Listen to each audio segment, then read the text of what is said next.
টিপুকত prize money football প্ৰতিযোগিতা অসম চাহ জনজাতি ছাত্ৰ সন্থাৰ টিপুক উপশাখা সমিতিৰ উদ্যোগত টিপুক ৰাজহুৱা খেলপথাৰত অনুষ্ঠিত হৈছে প্ৰাইজমানি ফুটবল প্ৰতিযোগিতা। প্ৰতিযোগিতাখনত মুঠ 16টা দলে অংশগ্ৰহণ কৰিব। প্ৰতিযোগিতাৰ বিজয়ী দলক 50,000 টকা আৰু ৰানাৰ্ছ আপ দলক 30,000 টকা পুৰস্কাৰ প্ৰদান কৰা হ'ব। খেলত অংশগ্ৰহণকাৰী দলসমূহৰ বাবে যোগদান মাচুল 5,000 টকা নিৰ্ধাৰণ কৰা হৈছে। আনহাতে প্ৰতিযোগিতাখনৰ উদ্বোধন কৰে অসম চাহ জনজাতি ছাত্ৰ সন্থাৰ কেন্দ্ৰীয় সভাপতি জগদীশ বৰাইকে।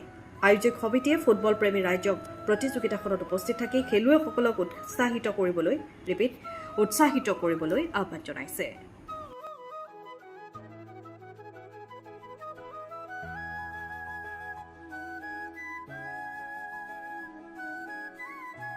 ছাৰ এটা ধাৰাবাহিক কাৰ্যসূচী কৰ্মনিকা আছে জনগোষ্ঠীটোৰ আৰু এই সমাজ ব্যৱস্থাটোৰ মাজত উন্নয়নৰ কাৰণে ছাত্ৰ উঠি অহা প্ৰজন্মৰ ক্ৰীড়া দিশৰ তেওঁলোকৰ প্ৰতিভা বিকাশ আৰু এটা মঞ্চ দিয়া, যিটো মঞ্চৰ জৰিয়তে উঠি অহা প্ৰজন্মই তেওঁলোকৰ ক্ৰীড়া দিশত থকা, সংস্কৃতিৰ দিশত থকা, শিক্ষা দিশত থকা তেওঁলোকৰ যিবোৰ প্ৰতিভা থাকে এই প্ৰতিভাখিনিক তেওঁলোকে প্ৰদৰ্শন কৰাৰ এটা উচিত মঞ্চৰ প্ৰয়োজন হয়। আৰু এই মঞ্চ সদায় অসম চাহ জনজাতি ছাত্ৰ সন্থা প্ৰদান কৰি আহিছে।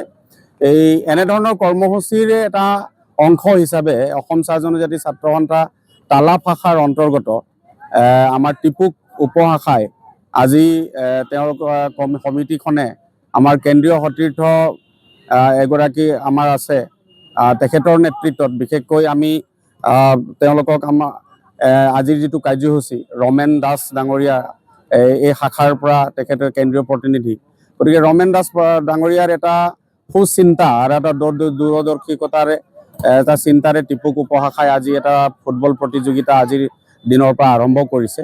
আৰু আমি ভাবোঁ যে এই অঞ্চলৰ উঠি অহা প্ৰজন্মসকলৰ যিটো চিন্তাধাৰা তেওঁলোকৰ ক্ৰীড়া দিশক লৈ পেলাই তেওঁলোকৰ উন্নয়ন, তেওঁলোকৰ যিটো প্ৰতিভা বিকাশৰ ক্ষেত্ৰত নিশ্চিতভাৱে এই অঞ্চলৰ উঠি অহা প্ৰজন্মৰ কাৰণে এটা উদাহৰণস্বৰূপ হ'ব, অনুপ্ৰেৰণাৰ এটা মঞ্চ হৈ পৰিব বুলি আমি আশা ৰাখিছোঁ।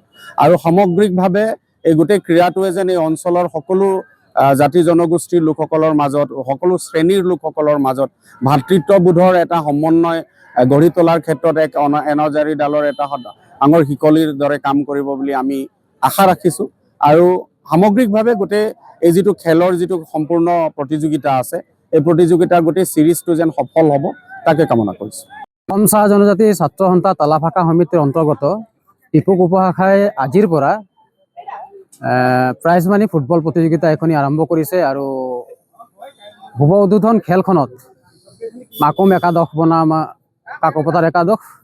আৰু আমাৰ আজিৰ কাৰ্যসূচীত প্ৰথমে আছিলে এই প্ৰতিযোগিতাখনিৰ মূল ট্ৰফি, সেই ট্ৰফিখনি উদ্বোধন কৰে আমাৰ তাইছা সেনা ছাউনীৰ লেফটেনেণ্ট কৰ্ণেল কুমাৰ দেৱ ছাৰ, আৰু লগতে ফুটবল খেলখনিৰ শুভাৰম্ভ কৰে আৰ্টছা কেন্দ্ৰীয় সমিতিৰ সভাপতি শ্ৰদ্ধাৰ জগদীশ বৰাইক ডাঙৰীয়া।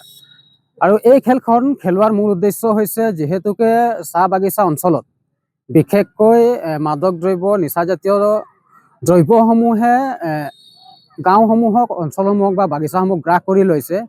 আমি এই খেলখনৰ জৰিয়তে যাতে সেইবোৰ বস্তু আমাৰ অঞ্চলৰ পৰা, আমাৰ লাইনসমূহৰ পৰা দূৰ কৰি এখন নতুন সমাজ গঢ়িব পাৰোঁ, খেলৰ জৰিয়তে এটা সুস্থ সমাজ গঢ়িব পাৰোঁ, লগতে খেলৰ সৈতে যি একাগ্ৰতা আৰু বন্ধুত্বৰ যি এনাজৰীডাল, সেই এনাজৰীডাল যাতে সকলোৰে লগত অটুট থাকক, সেই উদ্দেশ্যে লৈ আমি এই খেলখন অনুষ্ঠিত কৰিছোঁ। হয়, সৰ্বমুঠ আমি 16টা দলৰ ভিতৰত খেলখনি অনুষ্ঠিত কৰিছোঁ। আৰু আজি শুভাৰম্ভণি খেলখন আছিলে মাকুম একাদশ বনাম কাকপথাৰ একাদশ। আৰু এই সুন্দৰ এখন খেলত মাকুম একাদশে 2-0 গলত কাকপথাৰ একাদশক পৰাস্ত কৰিবলৈ সক্ষম হয়।